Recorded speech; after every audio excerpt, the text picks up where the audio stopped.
Hey there, welcome to today's video, where we're going to tackle a common problem that many of us might face without even realizing it. Imagine this scenario. It's November 11th, 2024, and everything seems fine with your Mac's SSD. You diligently make a backup to your NAS, thinking all is well.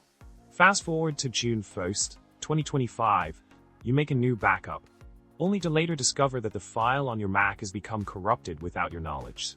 As a result, the corrupted version overwrites the previously okay version on your NAS, leaving you with two copies of a corrupted file.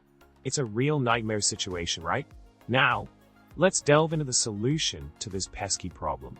The key here is to maintain data integrity by generating checksums for your files. Since Apple's APFS doesn't keep data checksums, it's up to you to take matters into your own hands. Look for a tool that can generate hashes for all your photos, ensuring they match before each backup.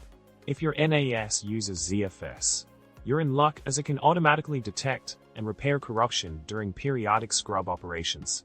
It might be wise to use the NAS as your primary storage for such critical data, with a laptop holding a secondary copy.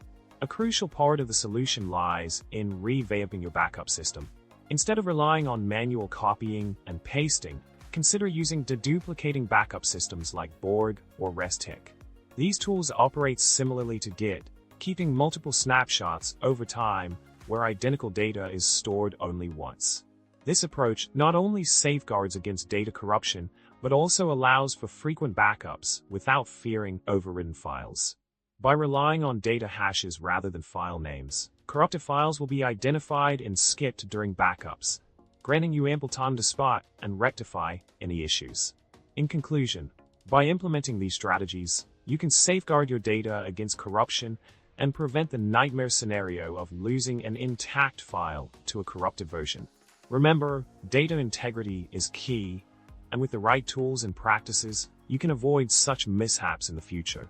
Thanks for watching, and don't forget to subscribe, like, and leave a comment below with your thoughts on our witty solution to this all too real problem.